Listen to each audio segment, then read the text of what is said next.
Buenas noches, queridos maestros, maestras de todo el Perú. Bienvenidos a este círculo de maestros lectores de rama Crisol, que convoca a maestros de rama magisterial para juntarnos, encontrarnos en este espacio de lectura tan bonito. Ya hemos leído varios libros interesantes como El túnel, Rebelión en la granja, hemos leído también 1984 y bueno, hoy estamos con un libro interesante de un autor peruano. Hemos elegido ya, esta vez un autor peruano que se llama Santiago Roncagliolo. Esta es nuestra tercera sesión. Así que bienvenidos, queridos maestros, que se vayan conectando poco a poco. Nosotros empezamos nuestra lectura para no retrasarnos, porque el texto siempre a veces nos quiere ganar, pero vamos avanzando, ¿de acuerdo? Entonces vamos a empezar a compartir.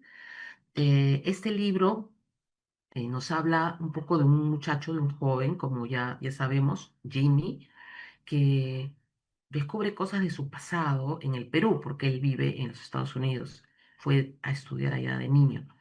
Y él descubre cosas en el Perú relacionadas a su padre y a esta vida en lo que sería esta comunidad, una comunidad religiosa, que haciendo un paralelo en la realidad podría ser el sodalicio, ¿no? Donde pasaron algunas cosas fuertes y que involucró pues investigaciones y periodistas. Así que esta es la historia y ahora el narrador cuenta cómo su padre, Sebastián, sufre una transformación. ¿Sí? Vamos a compartir pantalla. A ver, un ratito.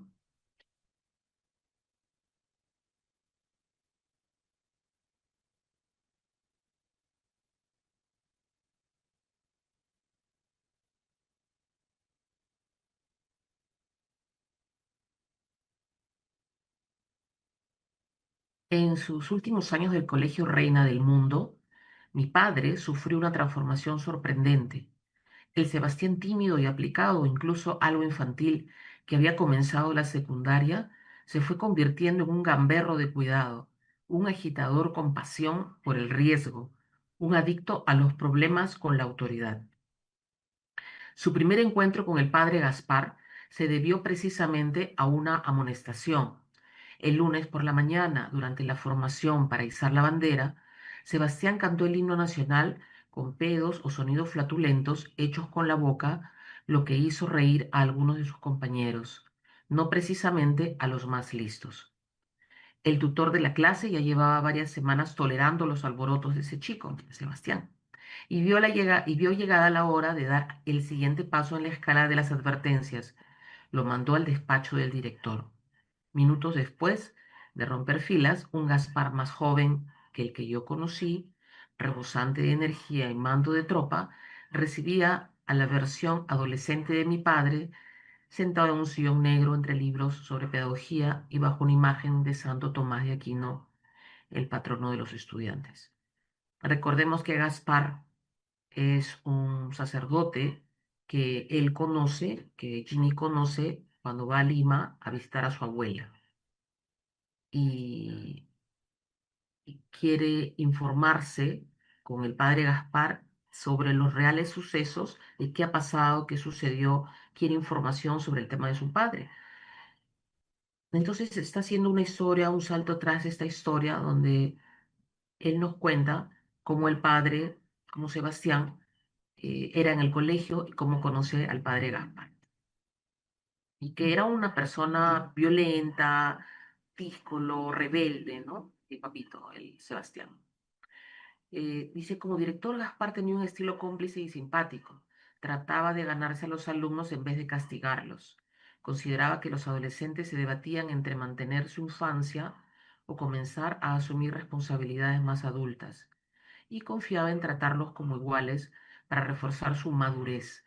Eso proponía las nuevas corrientes en educación y él quería mantenerse a tono con sus tiempos. Es cierto que no tenía evidencia empírica de que eso funcionase, al menos no en todos los casos, pero tampoco de lo contrario. Al fin y al cabo, los educadores rigurosos también tenían estudiantes rebeldes. Y Sebastián, cuando es llamado, le llaman la atención, él dice, solo me estaba divirtiendo, respondió un Sebastián altivo. ¿No puedo divertirme? Claro que puedes. La cuestión es, ¿tienes que hacerlo durante la formación o puedes hacerlo, digamos, en el recreo, cuando todos los demás se divierten también? Leonardo, ¿me podrás ayudar a leer un poquito, por favor, esa página?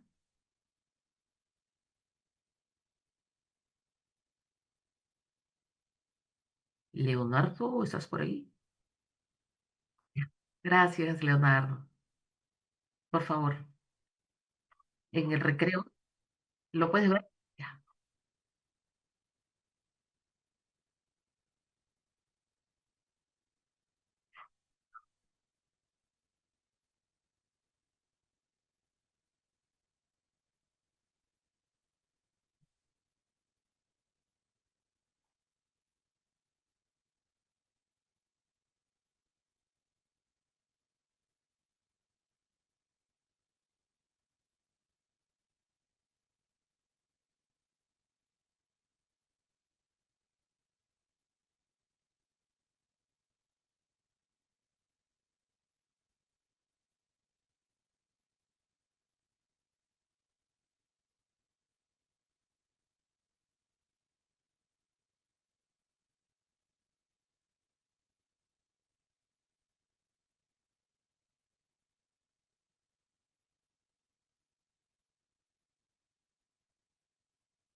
Muchas gracias, Leonardo. Bienvenida, maestra Juliana. Bien, entonces lo que nos dice acá Sebastián, él dice, voy a mejorar, ¿no? Voy a mejorar. Y bueno, el padre Gaspar lo deja irse, ¿no? Pero no esperaba, dice, que cambiara radicalmente su conducta, ¿no? Y luego él empieza a tirarse de pera, falta al colegio, fuma en las canchas de fútbol, eh, se comporta de una manera inadecuada en el colegio, ¿no? Em, Inclusive insulta al profesor de filosofía y el padre Gaspar se da cuenta que tiene que hablar con su madre, ¿no? Con sus padres. Entonces, Tita, que era la mamá de Sebastián, ya conocía pues a su hijo, entonces dice esperaba la llamada, vivía esperando esta llamada.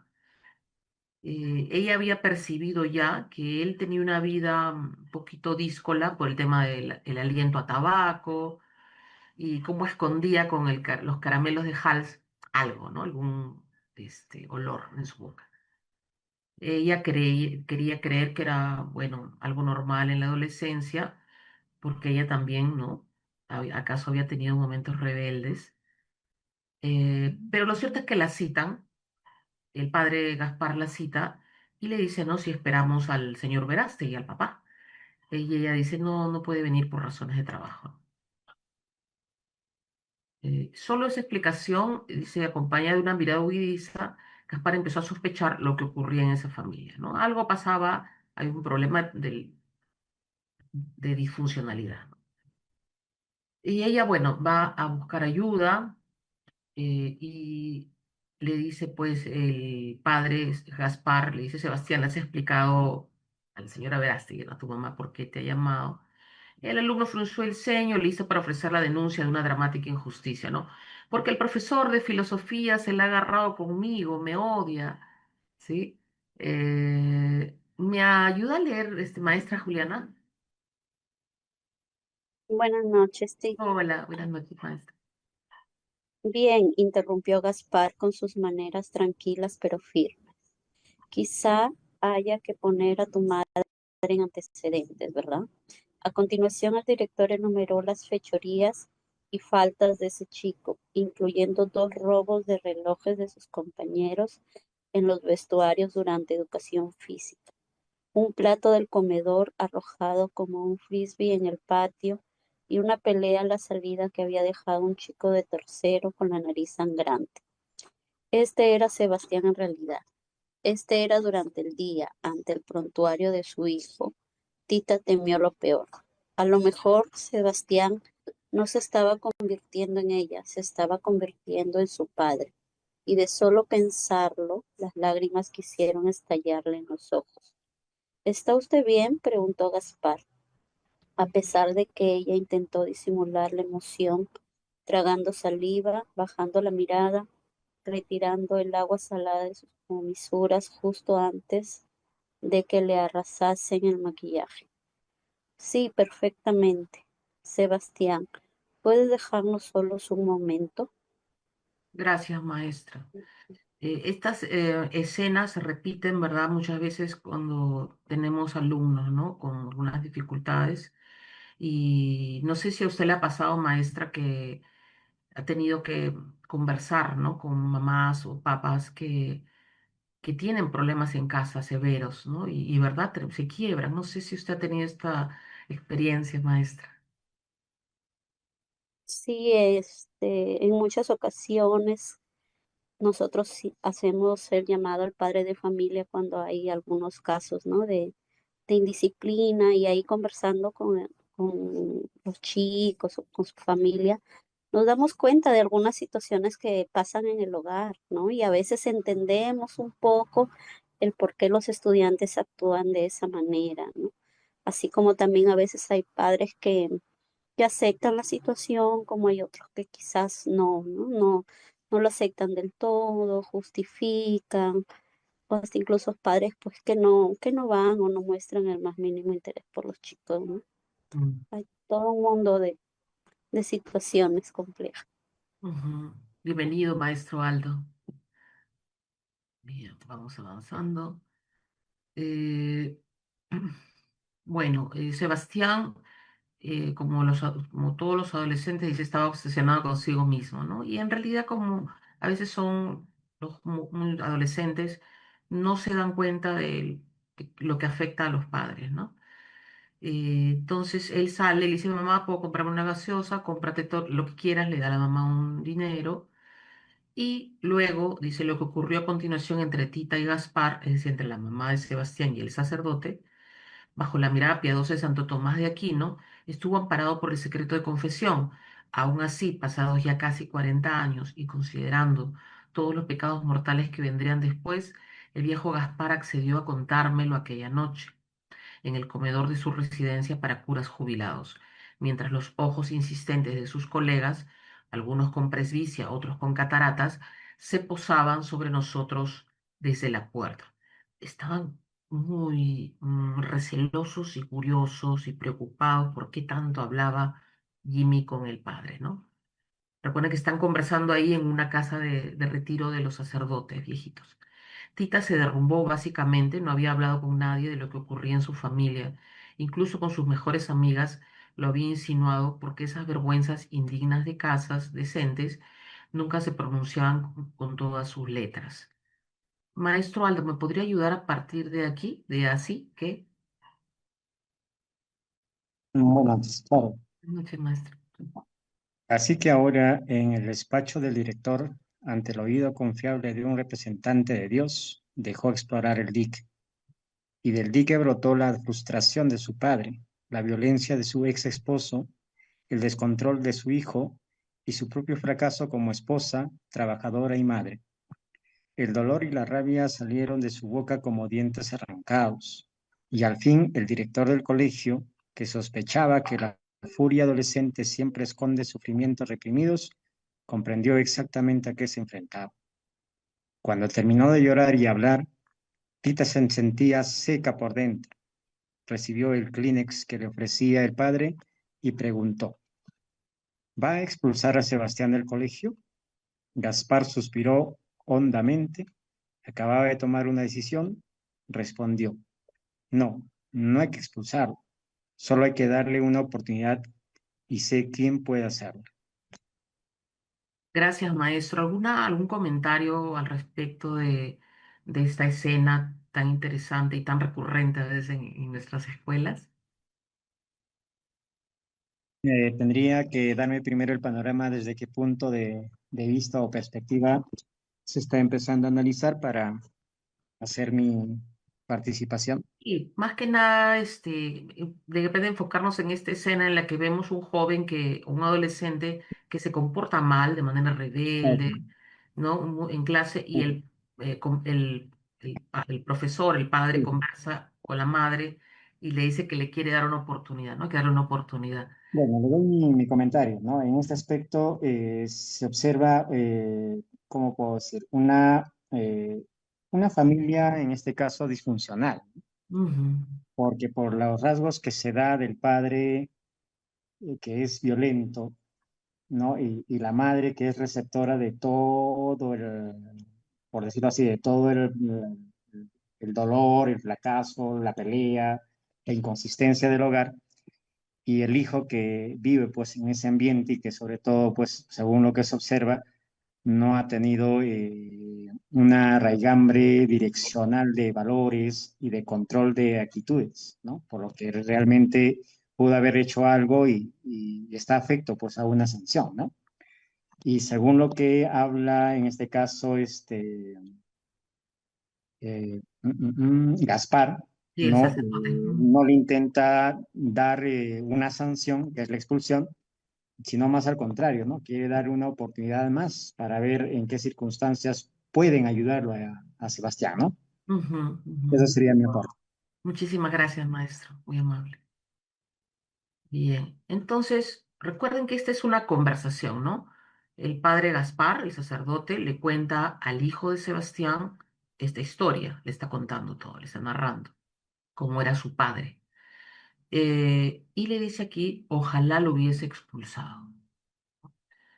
Y el muchacho le dice, Jimmy, ¿habría sido diferente? Le dice el padre, me lo he preguntado todos los días desde entonces. Eh, para esto recuerden que en la sesión anterior, Tony el vaquero, eh, por sus problemas de alcohol, había empezado a asistir a lo que sería sesiones tipo Alcohólicos Anónimos, y también conversaba con él mucho sobre historias de su padre, ¿no? En un principio el padre Gaspar tampoco quería contarle mucho sobre su padre, ¿no? Sobre Sebastián, por poco de vergüenza y de miedo. Pero como dice el padre, en realidad al antiguo director del colegio, el padre Gaspar, ya no le quedaba mucho por esconderme. Sebastián era inteligente, repitió Gaspar varias veces, justamente solo hacía el sensible. Los sensibles son capaces de las mejores y de las peores cosas. Por cierto, en esas 3 reuniones con Gaspar se repitió la misma misteriosa situación, las miradas furtivas de los curas de la residencia, deslizándose como serpientes a nuestro alrededor, zumbando como abejorros por el aire, ¿no? Observando, observando. ¿Alguien me ayuda con la lectura, por favor? A ver, yo Gracias. no tardaría en comprender a qué se debía la presencia de esos incómodos centinelas.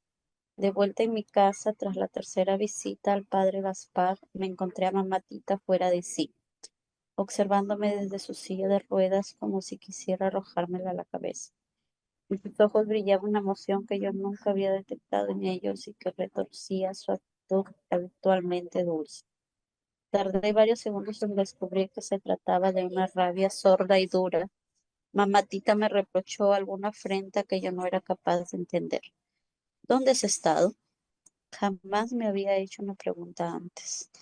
No era pregunta para alguien de mi edad, ni una persona de su edad y en sus condiciones podía pretender cuidarme. Era yo quien la cuidaba a ella. De todos modos le respondí, seguro de que la calmaría saber que había estado con alguien de confianza.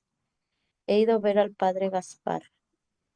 Eso fue como echarle un fósforo encendido en un rastro de gasolina. Mamá Tita salivó como una fiera y me habló tan fuerte que una fina lluvia de saliva acompañó sus palabras. Gracias, maestra. Recordemos, ¿usted recuerda, maestra mamá Tita, por qué actúa así? Más o menos. Sí. Me imagino que recordaba el suceso cuando le ha tenido que contar todo al padre Mm, Gaspar. le da vergüenza, ¿no? Que el padre Gaspar Claro, cuente los secretos, ¿no? Sí, exacto. Entonces, por eso ella no quería que él hable con mi padre Gaspar, le daba vergüenza cólera, ¿no? Y le dice, ¿por qué? Le dice, ¿cómo que por qué mamá Tita? No es nuestro amigo, le dice, no es como de la familia. ¿Qué sabrás tú de esta familia? Nunca ha formado parte de ella. Mamá Tita, le dice, ¿no? Y finalmente le dice, ¿por qué estás en Lima? De todos modos, ¿no tenías que irte a la universidad? ¿No tienes una vida en Estados Unidos? Lo trató mal, ¿no? Lo trató mal. Ya se imaginarán al pobre. Y le dice, pero he venido a ayudarte, ya iré después a la universidad. La abuelita recuerda que está enferma, la mamatita, ¿no? Y el papá lo ha mandado a Lima para que cuide a la abuelita.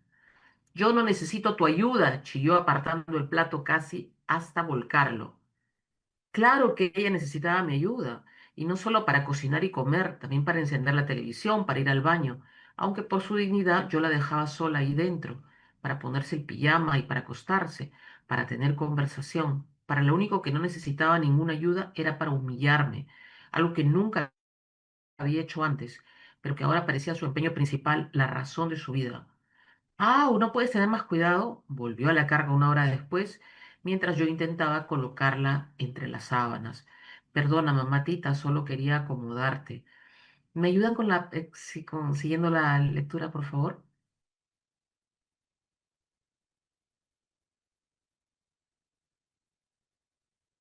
a ver, no sirves para esto.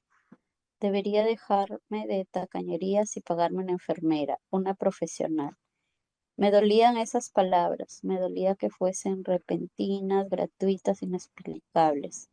Pero mamá Tita guardó la más dolorosa para el final, cuando yo ya iba a pagar la luz. No pensaba quedarme a ver las noticias con ella y aguantar más desplantes. Aún así intenté despedirme del modo más cariñoso posible. ¿Necesitas algo más, mamatita? Te enciendo la tele. Silencio. Si no necesitas más, me voy a dormir.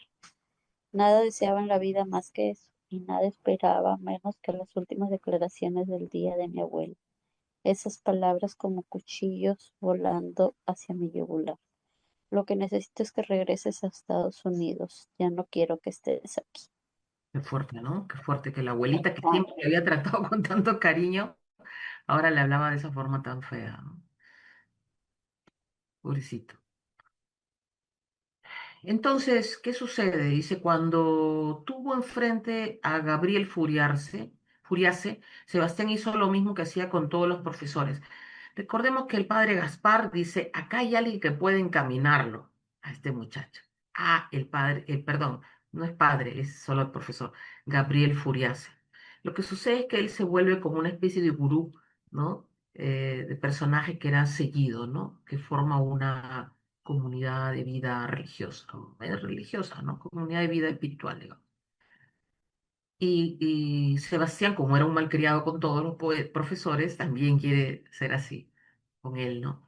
Pero Furiase, Gabriel, no era un profesor normal, él era muy especial, ¿no?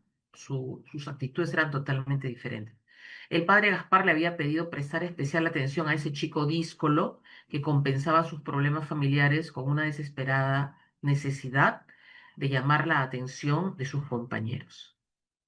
Entonces se lo encarga a Furiase. ¿Me acompañan con la lectura, por favor? Ya está Jimmy, perdón, ya está Sebastián con Furiase en su salón, ¿no? ¿Y qué pasa? A ver, cuéntenme.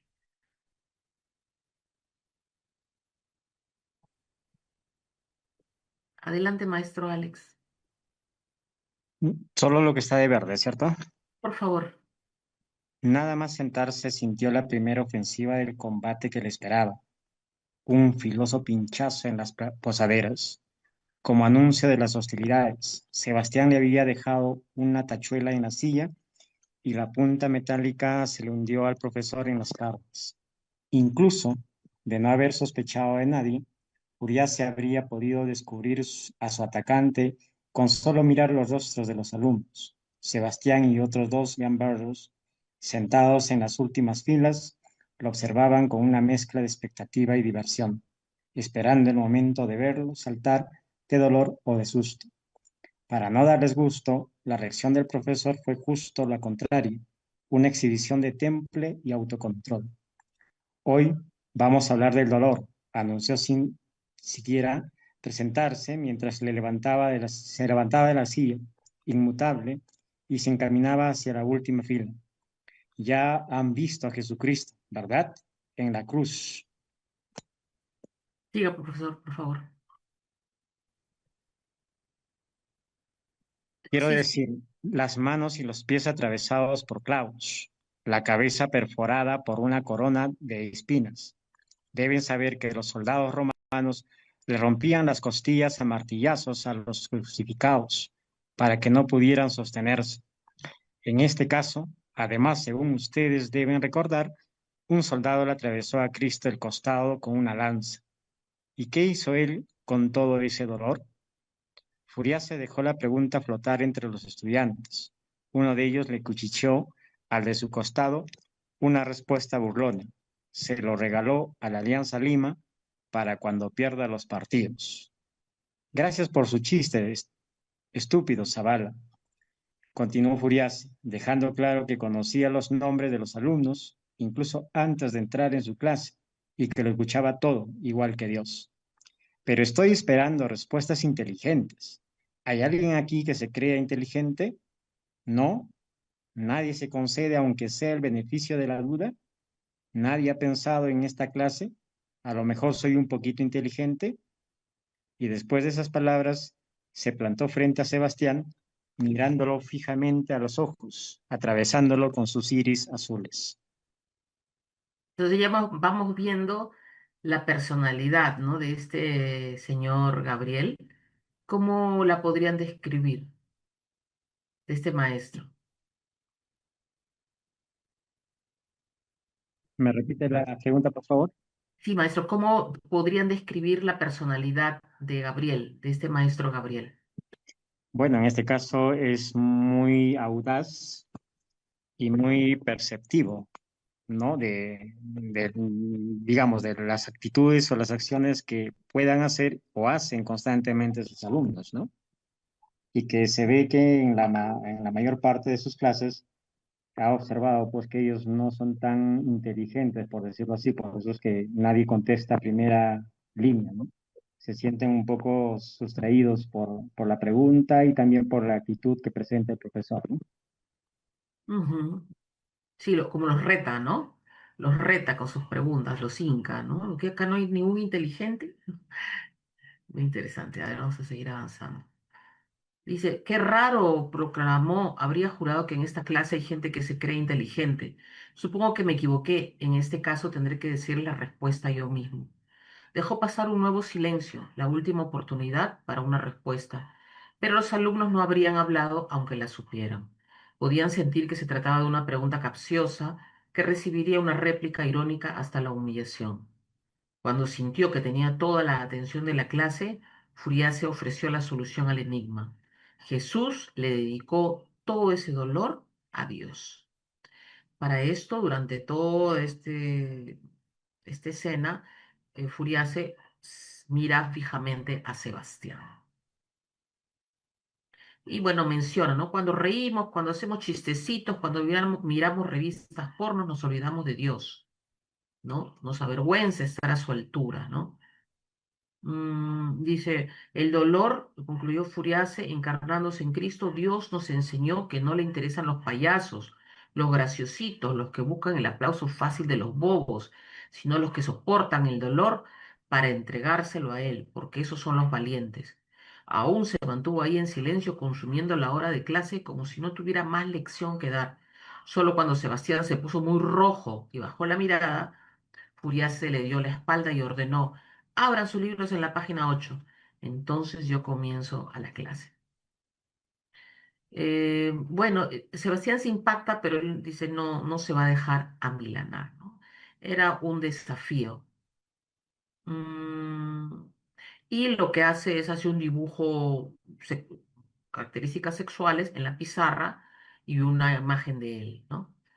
Pero el maestro Furiase, Gabriel Furiase, no se alteró ni la borró, ¿no? Pero dijo lo siguiente. ¿Alguien me ayuda, por favor, con la lectura? Ay, la leo. Gracias, maestra. Alguien se cree muy valiente por pintar eso ahí, pero tira la piedra y esconde la mano. Lo realmente valiente sería levantarse ahora mismo y decir yo lo hice. ¿No creen? Un rumor se extendió por la clase, mezcla de sorna, comentario incluso con un matiz de reprobación por parte de los alumnos más civilizados.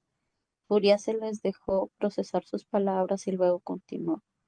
Yo no necesito que me alaben, y me da igual que me dibujen Porque pichulas, somos libros y pero más. miraré al que ha Somos hecho eso si Crisol. se atreve a confesarlo ahora mismo. No lo castigaré, no comunicaré este episodio a la dirección. Solo quiero ver a un valiente de verdad. No me interesan los mojigatos, los pánfilos, los hipócritas. Me interesan los que tienen huevos. La mención a los huevos fue recibida con una risilla nerviosa de los alumnos, pero nadie confesó.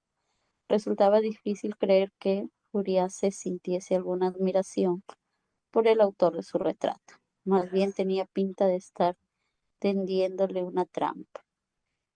Él caminó hasta el final del salón y se colocó justo detrás de Sebastián, en el punto en el que el alumno no podía voltear a verlo. Sigue, por favor, maestra. Lo que acabamos de ver, pues, es el ejemplo de un cobarde, de alguien que trata de mostrarse muy atrevido, pero cuando tiene la oportunidad de serlo de verdad, se corre, se escapa. No engaña a los demás. Todos saben que no tiene agallas, pero se entretienen con él y cuando sea descubierto se entretendrán viéndolo caer. Está solo, tan solo que ni siquiera sabe que lo está. Apenas se engaña a sí mismo. ¿Y por qué se engaña? Porque tiene miedo de verse tal como es. Es tan cobarde, tan maricón, que ni siquiera se atreve a decírselo. Y cree que pintando de maricones a los demás los distraerá para que no lo vean a él. Pobrecito. Da tanta lástima que ni siquiera vale la pena castigarlo. Y continuó su clase sin borrar de la pizarra el dibujo, que después de cierto rato parecía mirar a Sebastián con ojos burlones. Sebastián no tenía interés en las profundidades filosóficas de los discursos de Furias, pero sí notaba que este profesor le llevaba la delantera. Cada vez que intentaba desquiciarlo, Furias daba vuelta a la tuerca y lo desestabilizaba a él, haciéndole sentir que lo conocía perfectamente, que sabía las cosas que él hacía antes que él mismo. Ese era Furiase, ¿no? Muy lisuriento, muy grosero, muy directo, muy tosco, ¿no? Mm,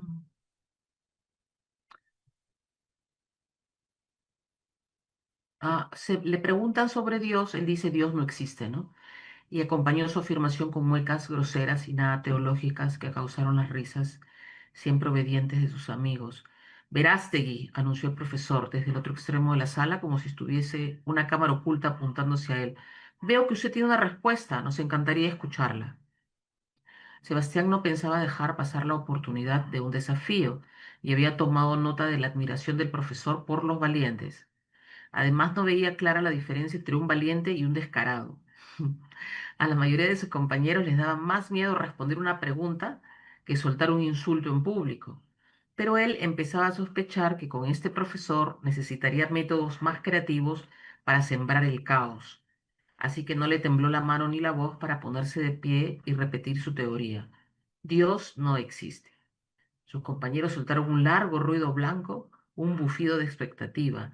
Veían la sangre acercarse al río. Como de costumbre, Furiase pareció tener todo bajo control, no se mostró escandalizado, si acaso divertido, y empezó a aplaudirle. Y todos pensaban que eran aplausos sarcásticos, pero cuando el profesor habló, le dijo, fascinante, Verástegui, después de todo, si hay alguien que piensa aquí. ¿De acuerdo? Furiase, claro que creía en Dios, no era sacerdote, pero creía en Dios. Y dice su argumento durante el resto de la clase fue que Dios había creado a las personas, a los hombres, porque él siempre decía hombres a su imagen y semejanza, y precisamente por eso les había concedido libertad. Durante su limitada e imperfecta vida, los hombres pueden optar entre satisfacer sus placeres animales o trascender a su condición espiritual. Dios solo observa y después de la muerte castiga a los primeros con el infierno y premia a los segundos en el cielo. Dice, para que el bien tenga mérito, enfatizó, hace falta que exista el mal. Hace falta que optemos por la virtud, no que la hagamos automáticamente como la digestión. ¿De acuerdo? Mm, y de algún modo, dice, por primera vez le resultó atractivo escuchar y eso le hizo sentir inteligente, agudo, perspicaz, ¿no? A un alumno que uno lo halaga de esa forma a nivel académico, evidentemente alimenta su ego, ¿verdad? Y su autoestima también, ¿no? Después habla sobre, dice, ¿qué esperamos de ellos que sean buenos o malos? Ah, habla sobre los padres. ¿Qué esperamos de los padres? ¿Alguien puede leer, por favor, esta parte? Cuando él pregunta, ¿no? ¿Qué esperamos de Dios, de los padres? ¿No? Podemos leer desde acá, desde Sebastián se sintió cómodo, todo, todo, por favor, toda la parte. Todo hasta Mira, acá. Gracias. Sebastián se sintió incómodo de un modo que nunca había experimentado en una clase. Pensó en su propio padre en la noche en que apareció en la Avenida Libertadores, o cuando sacudía a Miluska en su casa del Callao. Esta vez Sebastián no quiso participar en el debate. Se limitó a escuchar las respuestas. Ahí está el cuadrito. Sí, ya lo saqué. Ajá, se limitó a escuchar la respuesta de los demás, que nos mantenga, que nos apoye, que nos mande al colegio, que nos lleve a misa. Eso es todo lo que se les ocurre, se burla el profesor, notablemente aburrido. ¿De dónde sacan ustedes sus valores morales? ¿De los dibujos animados? Dirigió hacia Sebastián una mirada de esperanza, una súplica por una idea más atrevida. Sebastián bajó la mirada, pero el profesor lo llamó por su nombre. ¿Y usted qué piensa, Verasti? Hoy lo noto muy callado. ¿Qué es un buen padre? ¿Qué debería hacer Dios para hacerlo? En su mente, Sebastián reformuló la cuestión. ¿Qué debería ser mi propio padre? Se preguntó. ¿Qué he hecho de menos? Finalmente dijo en voz alta. Debería ser un modelo. Debería enseñarle a su hijo cómo actuar, pero no con palabras, sino haciendo las cosas bien.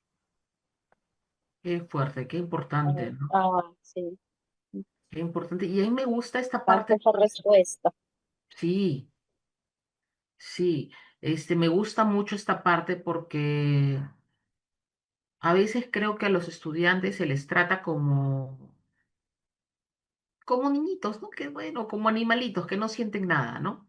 Ya han de estudiar, come y duerme, ¿no? Y vístete bonito y haz tus tareas.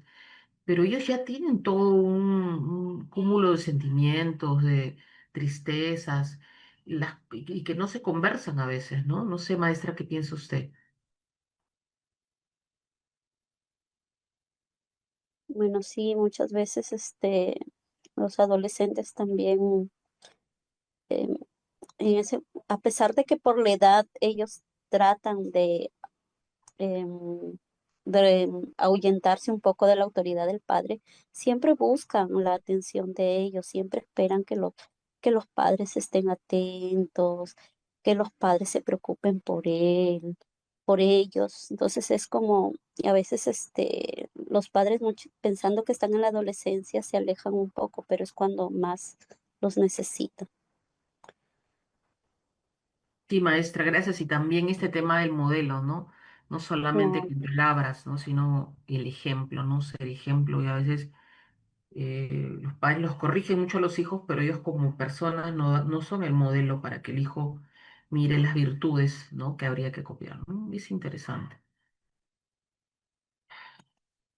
Avanzando. Mm.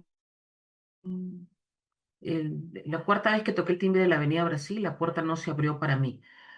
eh, Jimmy va a buscar al padre Gaspar, ¿no? Para seguir buscando respuestas. Hola, el padre Gaspar. Ah, sí, la voz del otro lado me reconoció en el intercomunicador, pero no respondió, no me invitó a pasar, no recibí instrucciones de cómo actuar. Y luego el padre sale y le dice, pensé que no estaba. Vamos a tomar un café, respondió sin saludar. Y el jovencito, Jimmy, le dice, he venido a despedirme. Ah, claro, no vas a volver a la residencia, le dice, ¿no? O sea, donde él vive. Normal, pero yo puedo ir a tu casa, ¿no crees? Como hacíamos antes. No hace falta cortar la comunicación. Dice, noté un punto de apremio en su voz, algo parecido a la angustia o a la necesidad de redención. Me voy de Lima, expliqué, vuelvo a casa. Y acá le dice que es la abuelita, que le ha pedido que se largue, ¿no? Dice, sí, ella me ha pedido que me largue, dice, ¿no te ha votado? Y así, coge los hombros. El padre Gaspar se siente culpable de ese problema con la abuelita. Es culpa mía, dice, lo siento, ¿no? Porque no era un secreto, dice, ¿no? No era un secreto que él iba a verlo a la residencia de sacerdotes viejitos.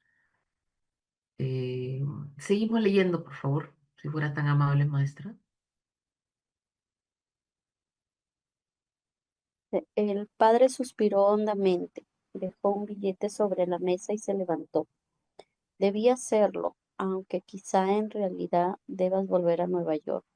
Quizá aquí ya no sea posible escapar del pasado. El pasado se lo come todo, es un monstruo. ¿A dónde va? No puedo ayudarte, James. Cada segundo que pasa a tu lado es peor para ti. Lo siento. No se vaya, lo siento. Esas últimas palabras sonaron más como un siseo que como una disculpa. Mientras se marchaba entre las mesas, el padre Gaspar tenía la cara roja y el gesto congestionado. Caminé de vuelta a la avenida Libertadores, 50 minutos con las palabras del padre Gaspar zumbando en mi cabeza. El pasado se lo come todo como un monstruo. En cada una de mis visitas al padre, sus ancianos compañeros solo habían visto la repetición de las visitas de mi padre o a mi padre o las visitas de otros chicos a otros curas, y releían los titulares de los periódicos, revivían las denuncias, el dolor y la rabia. Escuchaban de nuevo la alarma de un tiempo que amenazaba con regresar, de un depredador que acecha en la oscuridad del presente listo para devorarlo. Pero mi abuela también temía. ¿No creía ella que todas eran habladurías de envidiosos? ¿De verdad veía la vida de su hijo repitiéndose en mí? Ujú. Gracias, maestra. Entonces él vuelve a casa eh, y busca a la mamá, a la mamatita, a la abuelita. Mamatita, ¿estás ahí, mamatita? ¿Y dónde iba a estar, no? Si la abuelita nunca salía de la casa sola. Encendí las luces, abrí las ventanas, intenté que corriesen luz y el aire para limpiar la atmósfera de sus partes podridas. Grité su nombre, primero enfadado, luego asustado, finalmente con pena. La encontré en el último lugar donde busqué. Al menos ahí estaba su cuerpo fallido, sentado en una silla, en su silla de ruedas, en el baño, intentando llegar al water o lavarse la boca del sabor metálico que a veces le daban las medicinas. Ahí estaban sus recuerdos y sus miedos, marcados en cada dolencia de esa anatomía. Sus crucifijos, sus vírgenes, ahí en esa silla detenida en un cuarto de baño del tamaño de un ascensor, estaban sus ojos, sus uñas y sus arrugas. Pero ella ya no estaba con todas sus cosas. Esta parte me parece que está muy bien escrita. No sé qué le parece, maestra, a nivel literario, ¿no? Es muy literaria cuando dice ahí en esta silla detenida en un cuarto de baño del tamaño de un ascensor, estaban sus ojos, sus uñas y sus arrugas. Muy poético. Bien, entonces la abuelita muere, ¿ya? Y nos vamos a la parte de Espíritu Santo. Él vuelve a los Estados Unidos, la mamá, la madre lo va a recibir al aeropuerto, su papá se queda atrás y lo llevan a la pizzería Grimaldis, ¿no? Que era su clásica pizzería. El padre le dice, bueno, ¿y qué vas a hacer ahora? Le dice, ¿no? Has perdido casi un año después de terminar el colegio, será mejor encarrilar tu vida cuanto antes. Mamá le puso la cara de, sé paciente, el chico acaba de volver, pero tampoco dijo nada. Y Jimmy le pregunta, ¿por qué no fuiste al entierro de mamatita? Era tu madre, ¿no? Dice, en Lima yo había tenido que ocuparme de los gastos y trámites. Eso había pasado con Jimmy, ¿no? Él había hecho todo y lo había hecho prácticamente solo. El padre Gaspar me había indicado a quién recurrir y había pedido a la funeraria que fuesen amables conmigo. Lo más cercano a un amigo había sido Tony, el vaquero, ¿no? El borrachito. Eh, bien. ¿Puede- ¿Puedes leer a partir de acá, por favor? No, cuando enterramos a la abuela, por favor, ¿me ayudas? Para abajo. Ya,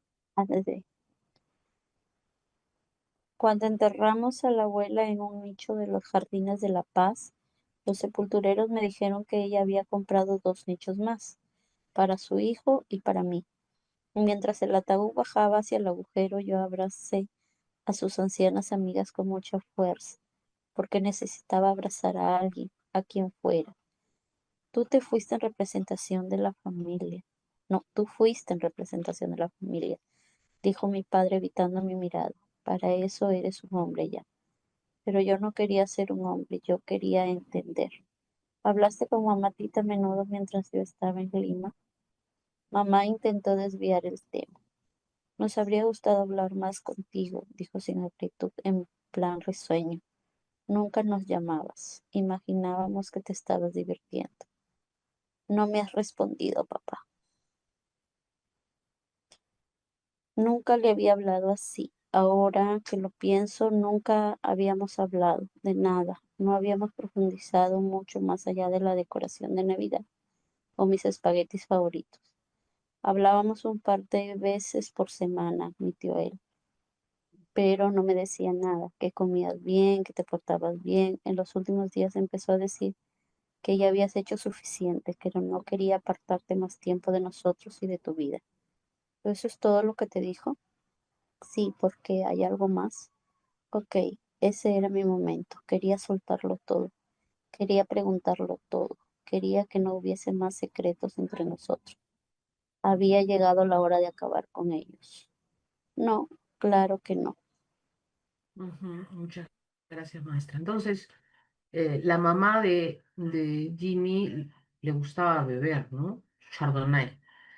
Eh, y nuevamente acá dice una línea que también me gusta mucho, me parece interesante. Nuestras pizzas se habían convertido en cadáveres inertes que yacían sobre la mesa. Tiene una significación, ¿verdad? Que no se movían o que ya toda la cena se había enfriado por esa conversación. Se había malogrado. Luego había sido cumpleaños de Jimmy, recibe mensajes de WhatsApp, pero dice, pero no me alegré especialmente por ninguno, no quería ese cumpleaños, no quería ser adulto. Y su padre en vez de fiesta se lo lleva a pescar. Aunque en realidad dice que el pescar le gustaba más al papá que a él. Papá decía siempre que lo que le fascinaba de la pesca era la tranquilidad. Y ese momento él le dice, ¿sabes, papá? En Lima conocí a un amigo tuyo. Eh, y se refiere a Tony, ¿no? Al vaquero, borrachito. Pero él dice, ah, no sé, no le dice, ¿cómo se puede decir? No le da información, ¿quién será? Le dice. Y conversan un poco hablan sobre la carrera, ¿ya? Y acá sería interesante si me pueden ayudar, acá lo voy a... El padre lo que le pregunta. Adelante, me ayudan, por favor. Gracias, maestra. ¿Has decidido ya qué quieres hacer? Me refiero a tu carrera. No es fácil. Tú siempre quisiste ser administrador. Me observó como calculando si mi pregunta había sido irónica o seria. Yo era administrador antes de estudiar. Estudié para seguir siendo. ¿En Lima? ¿No estamos hablando de ti? Sí, por eso te pregunto. Quiero saber cómo fue tu caso para ver si hago lo mismo. Algo tiró su hilo con el control de un experto. Soltó un poco y luego tiró rápidamente de la caña, pero el pez había sido más listo. Había mordido y escapado a toda velocidad. Papá soltó lo más parecido a una Lo- maldición que yo le había ido nunca, ¿no? Y siga leyendo la parte celeste, por favor, maestra. Ya, ya te lo había dicho también, yo quería ser sacerdote. Primero me ilusionaba la parte aventurera, ser un misionero en tierras desconocidas, evangelizar. Después comprendí que esa no era mi vocación, pero pensé que me gustaba la vida de párroco, hacer misas, impartir comuniones, participar en las pequeñas vidas de las personas. Puede ser tan importante como enseñar el catolicismo a un país entero. Vine a Estados Unidos a estudiar teología y pagué mis estudios y alojamiento trabajando en la concatedral. Pero al final comprendí que yo ya no estaba llamado por Dios. ¿Cómo supiste eso? Tu corazón lo sabe y no puedes ganar una discusión a tu corazón. Ahora me daba la espalda, su voz apenas resultaba audible entre los ruidos de la naturaleza. Yo había sacado la caña del agua y me apoyaba en ella, como en un bastón, pero él ni siquiera se había dado cuenta. Y si yo quisiera ser cura, él hizo un esfuerzo para no escuchar. Se mantuvo inmóvil entre la corriente. Y si quisiera entrar en el seminario, insistí, ¿aquí o en Lima? Aquí, claro, yo vivo aquí. Entonces yo no tendría problema, aunque tu madre se pondría triste. Se muere por tener nietos. Mm. Bien, entonces llega el papá a pescar, el padre estaba contento, pero en realidad, dice, nuestra conversación ya había terminado, si había empezado alguna vez. Y nuevamente, como hemos visto a veces en otros textos, el problema de la comunicación en la familia vuelve a ser acá un problema, ¿no? Que esconde la falta de comunicación, secretos, dudas, misterios, ¿no? En este caso, que es una pena, no, Jimmy no podía hablar con su papá Sebastián, ¿no? Eh, Pasan, dice, a pocos días de la expedición de pesca, él se emborracha, ya se embriaga, está con unos amigos, eh, está con chicas y vuelve a su casa.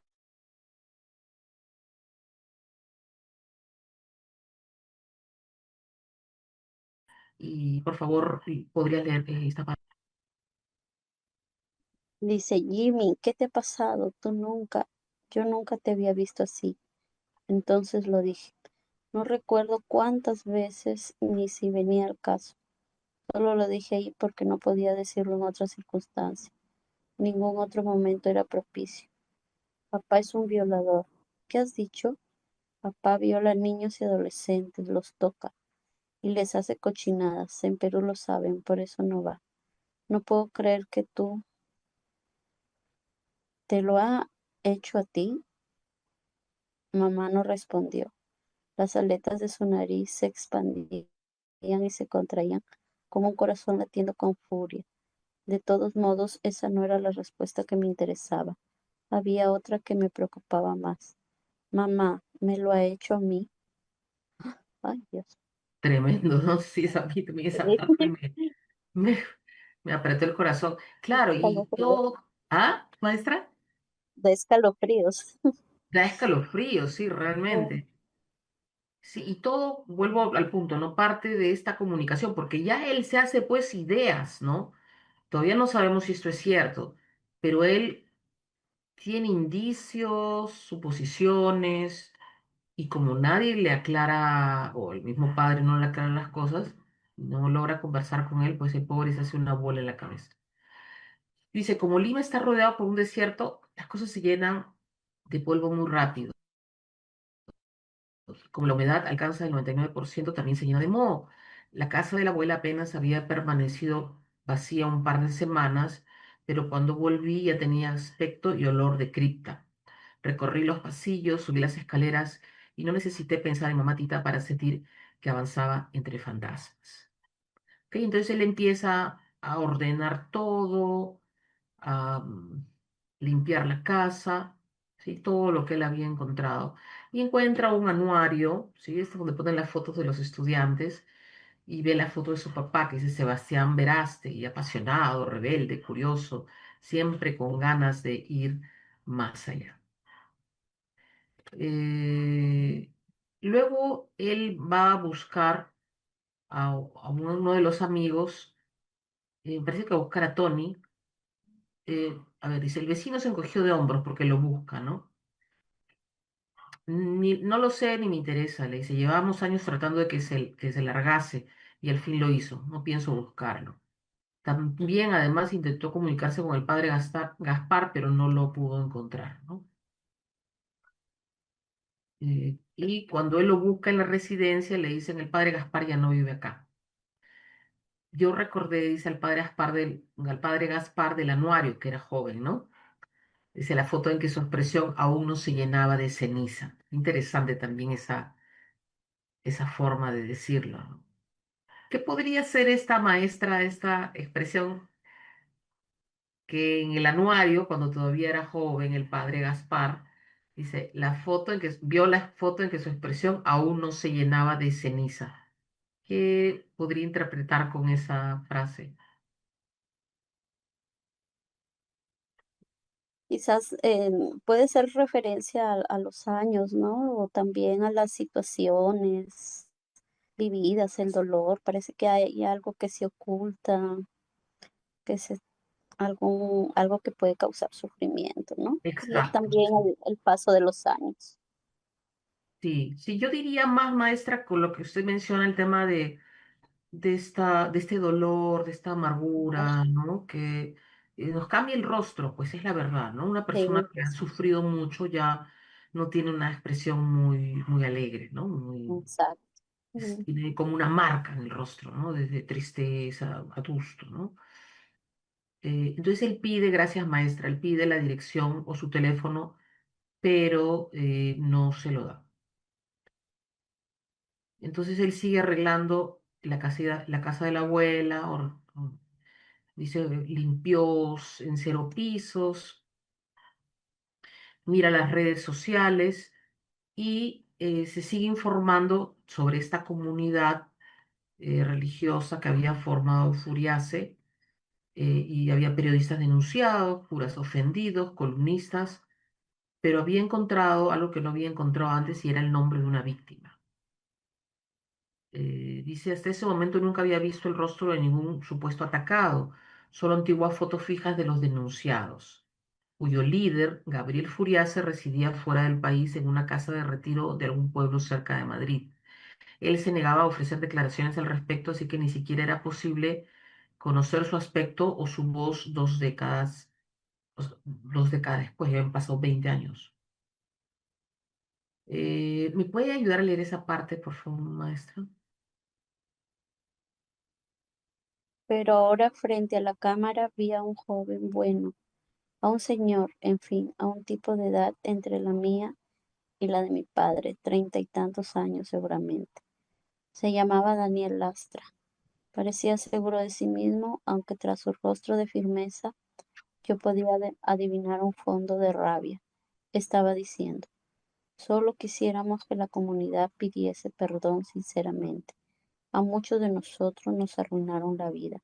Nunca volvimos a ser los mismos, y todo lo que vemos es negación y odio y mentiras. El arzobispo de Trujillo acusa a la gente que dice la verdad y no a los que cometen crímenes. ¿Es cristiano eso? Bien, gracias, maestra. Entonces, ve en las fotos que encuentra, ¿no? Uno de los chicos tenía una mirada más o menos provocadora, era mi padre o lo sería algún día, ¿no? En ese momento no era su padre todavía. El adulto que los abrazaba y miraba a la cámara con gesto de seguridad, casi de desafío, era Gabriel Furiase. Entonces había un vínculo entre ellos, ¿no? Eh, Él va a buscar a un doctor que se llama el doctor Maeso. Se supone que fue a una terapia psicológica, es ser un psicólogo. Y dice que el padre despreciaba a los psicólogos, ¿no? Y le dice, hola James, James o Jimmy, ¿no? Siéntate donde quieras, cuéntame en qué puedo ayudarte. Ayúdeme, por favor, maestra. Estoy paralizado, quiero decir, en mi vida. No sé dónde quiero ir, no sé en qué trabajar, no veo a mi familia. Estaba improvisando, pero no mintiendo. Él les dio vuelta a mis palabras durante largos instantes. Yo nunca había visto a nadie escuchar así, paladeando las palabras como platos gourmet. Finalmente preguntó, ¿cuándo empezaste a sentirte así? Al menos esa pregunta era más fácil. Me sorprendí a mí mismo, soltando la lengua como si hablase con un amigo o como si hablase conmigo mismo. Conté sobre mi año sabático después de terminar el colegio, la enfermedad de la abuela, mi viaje al Perú. No llegué a contarle mis descubrimientos sobre la vida de mi padre. Aún no había llegado el momento para eso. ¿Y nunca habías venido a Perú antes? Preguntó el doctor Nelson. ¿Por qué tardaste tanto? Al final todas las respuestas me llevaban por el mismo camino, papá. Mi padre nunca me trajo. Tampoco vino solo. Sigue sin venir. Una nueva pausa me hizo ver que procesaba con gran atención lo que yo decía. Yo seguía pensando en él como un doctor normal, de los que miran un hueso roto y dicen qué hacer para curarlo. Pero este no hacía diagnósticos, solo formulaba preguntas. ¿Por qué no viene? No le gusta el Perú, eso dice. No le gusta la gente, ni el clima, ni siquiera le gusta la comida. Bajé la mirada al decir eso. Me costaba hablar de mi padre sin mentir. Incluso me costaba hablar con mi padre sin mentir. Ujú. Gracias, maestro. Entonces sigue hablando y le dice, está bien, respondí abriendo mi mochila porque yo también venía a hablar de mi padre, ¿no? O sea, no solo de él, ¿no? Le dice, yo no solo vengo a hablar de mí, sino también de mi padre. Am, y el psicólogo le explica, bueno, muchos de los problemas de las personas se originan en las relaciones con los padres o las madres, ¿no? Y él le dice, no me entiende, no vengo a hablar de mí, solo de mi padre. Y ahí él le menciona, ¿no? Dice, el reloj daba 4:45, ni siquiera me había conseguido una hora entera, o por otra parte, a diferencia de un traumatólogo, me había ocultado durante más de 15 minutos y aún no tenía cura. Me sentí estafado mientras sacaba de la mochila mi anuario de del Reina del Mundo, el colegio, ¿no? El anuario del colegio donde había estudiado su padre. Lo sentí más pesado que antes, más grueso y espeso. Creo que no te sigo, le dijo el doctor, no entiendo qué está pasando. Se sorprendió al descubrir el anuario, porque, claro, había recuerdos bonitos y tormentosos, ¿no? Le muestra el anuario. La leyenda de la foto tenía tres nombres: Furiace, eh, Sebastián, su padre, y el otro era Luis Carlos Maeso. Dice, de hecho, el psicólogo mantenía la misma cara que había tenido en el colegio, la misma mirada inocente. Entonces, el psicólogo había también había alternado con su papá y Furias. La madre le pregunta, esa es ya otra escena, ¿no? La madre le pregunta a Jimmy, ¿no? ¿Qué hace todo el tiempo en la casa, pues, de la abuelita? Y le dice, bueno, he regalado muebles, eh, hay unos muy viejos para venderlos, pienso pintar. La mamá no sabía de qué tamaño era la casa de la abuela, ¿no? Más grande que la nuestra, le dice. Y bueno, la mamá siempre bebía, ¿no? Y probablemente bebía porque no era una señora muy feliz, ¿no? Quería, dice, bebo para olvidar, como dice la cancioncita, ¿no? Mm, luego, acá hay una escena interesante, ¿no? Un poco extraña, en la que la madre le dice, mi papá no se ha ido, le dice, a unos días a una ciudad, lo han llamado por su trabajo. Pero él dice algo muy simpático, es extraño, ¿no? Para las emergencias que puede tener un templo se llama a un gasfitero, a un electricista o quizá por último un exorcista. Dice, pero no a un administrador, ¿no? El padre era administrador. Y, y ahí él ya dice, más bien recordé avergonzado mis palabras de la noche anterior. Papá viola al niño, ¿no? Porque estaba borracho y lo dijo así por decir, ¿no? Y él va a la iglesia Dice, me arrodillé frente a una imagen de Cristo y le pedí que me dijera qué hacer, a dónde ir. Nadie más iba a orientarme, eso estaba claro. Solo me quedaba dirigirme a la imagen de yeso de un hombre ensangrentado, escoger algunas de las voces que zumbaban en mi cabeza y tener fe en que esa voz proviniese directamente de él. En la cruz, antes de morir, Cristo se había quejado de que su padre lo había abandonado. Ahora, mientras oraba arrodillado frente a él, yo me pregunté si el mío había estado conmigo alguna vez. Hace falta haber acompañado a alguien para gozar de la facultad de abandonarlo. Él, bien dice, pero su mamá le dice que él se ha ido a otra ciudad, eh, pero resulta que lo encuentra en la misma ciudad. El papá no había viajado y él no entiende qué ha pasado, ¿no? Él no entiende qué ha pasado. Y le pregunto a su mamá cuándo va a volver. Ah, no sé, le dice, ¿no? Y, ese mismo día que el papá se supone que se había ido de viaje, pero en realidad no se había ido de viaje, lo llama por teléfono y el papá le pide a él algo, ¿no? Le llama por teléfono y le dice, papá, ¿dónde estás? Ya sabes, trabajando, tengo que pedirte algo importante. ¿Me ayuda, maestra, por favor? Quería ayudarlo. Me sentía culpable por haber dicho lo que había dicho estando borracho. Quizá papá no había tenido nada que ver con todo eso. Quizá, como decía la abuela, eran hablidurías de envidiosos. Quizá él había sufrido mucho con esa injusticia y yo solo metí el dedo en una llaga muy vieja que él creía cerrada. Hay que hacer cosas en Lima, hay que cerrar la casa de la abuela y venderla, firmar papeles, leer el testamento, pagar las deudas de la funeraria. En fin, la abuela se murió dejándolo todo hecho un lío. Y tú ya eres mayor de edad legalmente. Casi parecía enfadado con ella por morirse. De hecho, apenas había mostrado dolor por su muerte. Al fin y al cabo, antes estaba enfadado con ella por vivir. La culpaba por algo, y ella lo culpaba a él. Yo era a fin de cuentas el único descendiente sin pecado original. Haré lo que sea necesario, papá. Buen chico, te he dejado un poder con un notario de Brooklyn, anota la dirección. Cuando colgó ni siquiera me había preguntado cómo estaba. Hablaba como si nos hubiéramos visto esa misma mañana. Estoy seguro de que intentó mostrar algún tipo de cariño, alguna preocupación, y no le salieron las palabras, porque eso es lo que me pasó a mí. El caso es que unos días después yo aterrizaba en el aeropuerto Jorge Chávez de nuevo, y la humedad volvía a devorarme como si cayese en un barril de gelatina, y el pasado volvía a atraparme en sus tentáculos, como un pulpo enorme con un olor muy fuerte. Muchas gracias. Entonces, le comenta a su mamá, ¿no? Que ha conocido un psicólogo que se llama Luis Carlos Maeso. Listo, acá. Entonces, esta escena también, él quiere hablar nuevamente con Maeso, eh, y dice, el doctor Maeso llegó 15 minutos después sonriendo mientras daba los buenos días. Su entusiasmo se congeló al verme, aunque no dijo nada.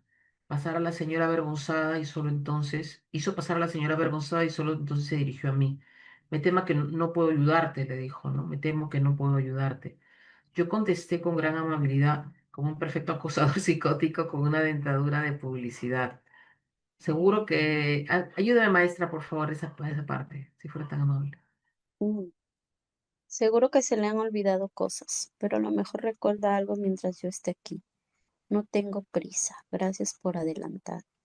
Y ahí seguía yo 3/4 de hora después, cuando salió la señora avergonzada con aspecto de alivio.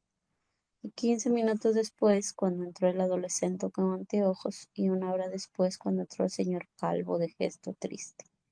En cada ocasión, al descubrirme ahí, Meso dirigió a su secretaria miradas desesperadas y ella se encogió de hombros. En algún momento de la tarde subió el conserje y se me acercó con talante amenazador. Joven, le voy a pedir que me acompañe, por favor.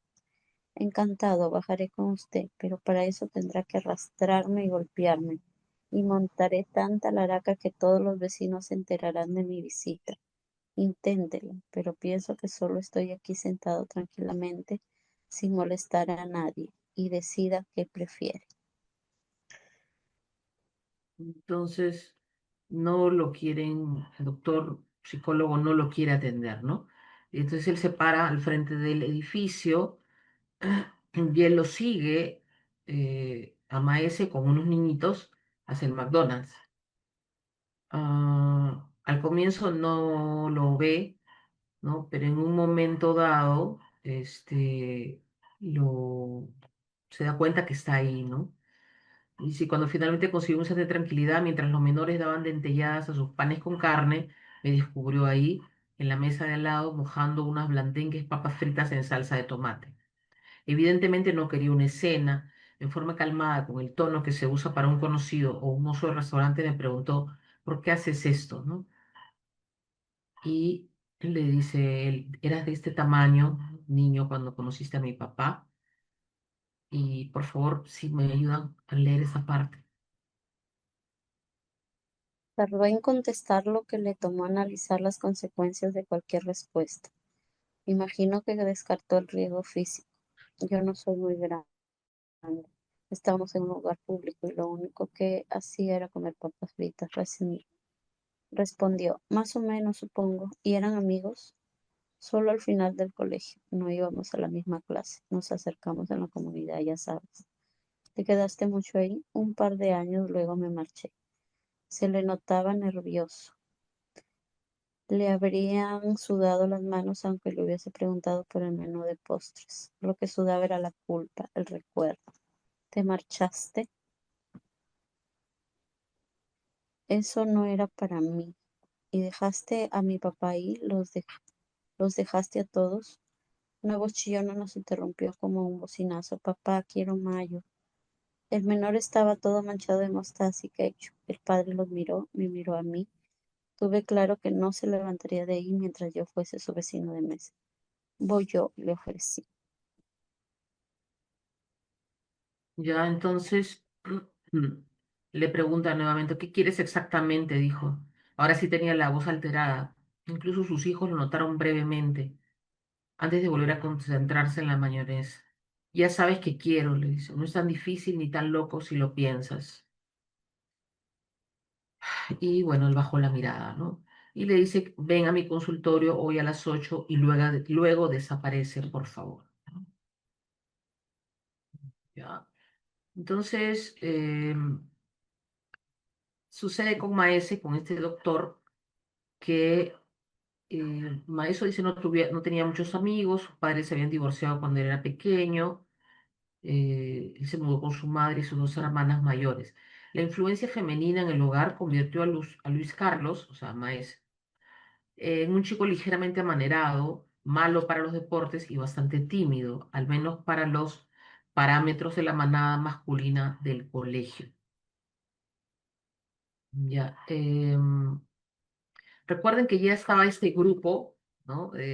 Digamos, grupo de jóvenes que seguían a Furiase, y Furiase siempre los retaba, ¿no? Entonces le dice, por ejemplo, acá, a ver, ya, acá habla cuando era jovencito, habla con Maeso y lo reta, ¿no? En el grupo. ¿Puede ayudarme a leer, maestra, por favor? ¿Qué harías tú por tu pastor? Preguntaba Furiase, mirándolos con sus ojos azules como si les escarbase los pensamientos. ¿Qué harías por mí? Todo, respondió una vez Maestro. Esa tarde eran unos 6 chicos, quizá mi padre entre ellos, y estaban sentados en una cafetería acompañando helados con bizcochos y bizcotelas junto a Furiase y su gran amigo Paul Mayer. ¿Qué es todo? Indagó Furiase. No lo sé. ¿Te quitarías la ropa en medio de la calle y gritarías como un loco? Sí, rió Maeso en tono de broma. A ver, hazlo. ¿Cómo? Sale a la calle desnudo y grita que lo haces por mí. ¿No has dicho que lo harías? Todos lo miraron con expectación, pero nadie lo tomó como broma. A su alrededor la temperatura fue descendiendo hasta que el aire se volvió más frío que los helados de sus cucuruchos. Maeso intentó responder algo, pero las palabras no llegaban a su boca. Yo. Y entonces Furiase se echó a reír. Hace demasiado frío ahora mismo, pero otro día te la cobro. Los demás rieron con él y Maeso se sintió aliviado. Al levantarse de sus sillas, Paul Mayer se le acercó. Paul sí era cura y enseñaba religión en el Colegio San Agustín, aunque al lado de Furiase siempre actuaba como una especie de secretario. Se le pegó a Maeso mientras los demás hacían las sumas de las cuentas, y en un instante que nadie percibió le dijo muy bajito, pero con evidente tono de reprobación: no ofrezcas lo que no puedes cumplir, eso es mentir, y mentirle a tus amigos es un pecado horrible. Estaban siempre a prueba, eso llegaría a entender Maeso. Cada reflexión, cada debate, pero también cada chiste y cada momento de relax formaban parte de su preparación y poco a poco iban entendiendo para qué se preparaban. Urias y Mayer habían formado una comunidad de vida cristiana. Decenas de chicos se integraban en ella al terminar el colegio. A los miembros se les reconocía hasta por el aspecto: camisa, pantalón, mocasines y el pelo perfectamente peinado. Un observador externo habría notado también que todos eran blancos y de buenas familias, pero en el interior del grupo nada de eso llamaba la atención. Lo de Celeste también lo leo. Sí, por favor. Aunque Furiase seguía viviendo con su madre en Miraflores, sus favoritos residían en una casa en la playa de Pucusano y la comunidad pronto compró otra en Punta Hermosa. Los aspirantes, entre ellos los chicos del Reino del Mundo, visitaban esas casas los fines de semana para practicar ejercicios espirituales. No depende de ti, tienen que escoger. Ajá, claro, porque no depende de ti, le dice, porque cuando termine el colegio viviré aquí, le dijo una vez el papá, ¿no? Sebastián a Maeso. Y él le dijo, no depende de ti, tienen que escogerte, ¿ya? Porque Furiase y Paul Mayer escogían a sus, vamos a decir, a sus elegidos, ¿no? Tenían sus elegidos, ¿de acuerdo? Luego ya se viene la fiesta de promoción y Maeso dice, no, hay que hacer una fiesta. Pero Sebastián, ¿no?, el papá de Jimmy, dice, no deberíamos organizar una fiesta de promoción, es una frivolidad. ¿Acaso hemos ido al colegio para aprender a bailar y beber? Esa es la manera de celebrar que salimos al mundo adulto, ¿no? Y, y Furiase estuvo a favor de ello. Ya, Maeso trató de defender la fiesta de fin de año, dice, pero es la despedida de una etapa de nuestra vida. No está mal divertirnos una noche, construir buenos recuerdos con nuestros compañeros, guardaremos estas memorias toda la vida. Pero Furiase ya había tomado partido, ¿no?, por Sebastián, con una violencia inusitada. ¿Quieres recuerdos para toda la vida con todos los chicos? ¿Qué eres tú? ¿Un maricón? Miren qué crudo, ¿no? Y todos empezaron a hostigar a Maeso, ¿no? A molestarlo, ¿no? Ah, yo quiero recuerdo con mis amiguitos, se mofaron, poniendo voces atipladas y cantarinas, su idea primitiva de la voz de un homosexual. No, no, no, no, no, así, ¿no? Y yo quiero que me saquen a bailar, decían otros, ¿no? Y otro, y que me regalen una orquídea, así con voces que lo hacían sentir mal, ¿no? Y dice, Maeso nunca llegó a entender la lógica de esos razonamientos. Por un lado, Furiase y Mayer motivaban a sus discípulos a quererse unos a otros. Todo el tiempo hablaban de amor que debía mostrarse entre ellos y hacia sus pastores, pero por otro lado, fomentaban de algún modo decir eh, estas burlas, ¿no? Eh, y Maeso deduce, un segundito, sí, deduce que con esas actitudes, que bueno, parece que el amor estaba bien visto si lo practicaban entre ellos, entre los elegidos, ¿no? No hacia los demás. Pero mucho más adelante, ya apartado de la comunidad y convertido en un psicólogo, se le ocurrió una explicación muy diferente y terrible. Y es que ahí no había una regla clara.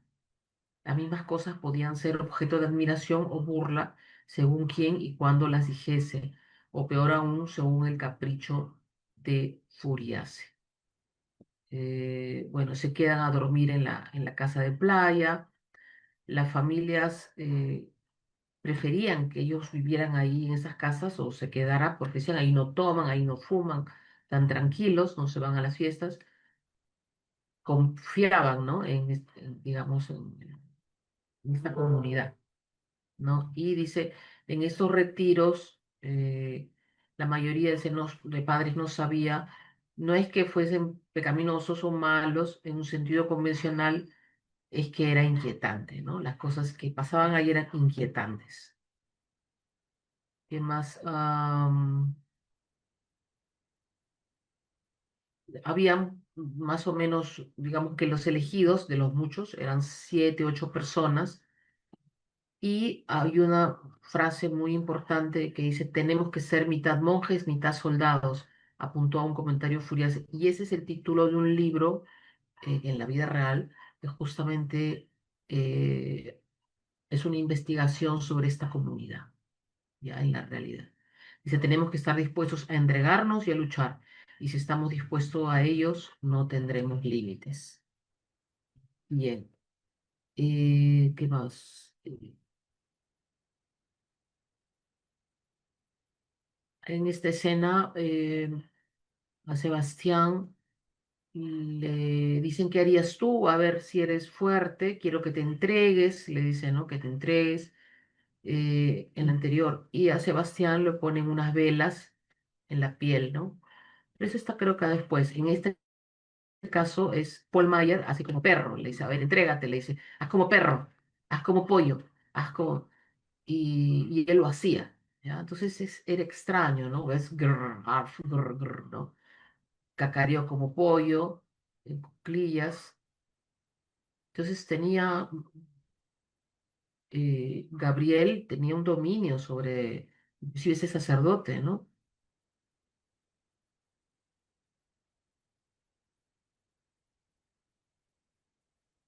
Acá dice, le pidió a Maeso también que haga algo y él estaba tan confundido, pues lo agarra de la cara a Maeso y él ahí se asusta, ¿no? Por eso es que eh, Maeso luego no vuelve prácticamente a esa comunidad, se va, ¿no? Se va. Lo tratan como que él no era muy obediente, ¿no? Entre comillas, ¿no? Por eso dice, maestro, no confías en mí, escupió el maestro. No confías en nosotros, en lo que estamos haciendo. No sé si debe formar parte de esto, ¿no? Maestro se sintió indigno, expulsado del paraíso. ¿Quién está dispuesto a darlo todo? ¿Quién ofrecería su vida por Dios? Y Sebastián salió al escenario y es aquí donde le colocan una cera en los brazos, caliente, ¿no? Y él aguanta, aguanta. Dice, ¿te duele? No, no, no, no. ¿Quieres llorar? No, le dice, ¿no? Pero Maeso, que lo estaba observando, sí quería llorar y a partir de esto él se separa de la comunidad. ¿Ya?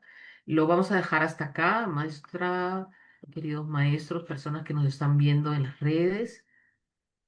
Como ven, es un libro muy intenso, muy interesante. Ya vamos, la próxima sesión, el próximo jueves es nuestra última sesión y terminamos el libro. Los invito a acompañarnos. Eh, cada lectura nos lleva a diferentes escenarios y nos muestra vivencias de las que seguramente nosotros estamos muy lejanos, pero nos da información, ¿no? Y nos hace reflexionar mucho. Maestra Julián, ¿algún comentario para cerrar nuestra sesión?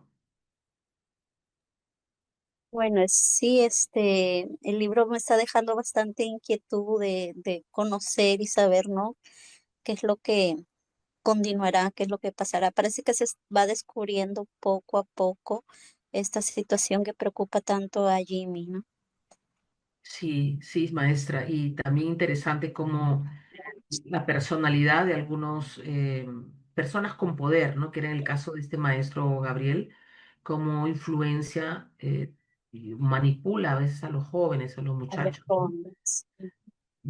Qué peligroso, ¿no? Peligroso. Pero bueno, vamos a seguir avanzando la próxima semana. Los invito a acompañarnos. Muchísimas gracias, maestra Juliana. maestro Alex que estuvo hace un momentito y todos los maestros que siempre están con nosotros acompañándonos en muchas partes del Perú. Muchísimas gracias y hasta la próxima semana. Hasta luego. Chao, maestra.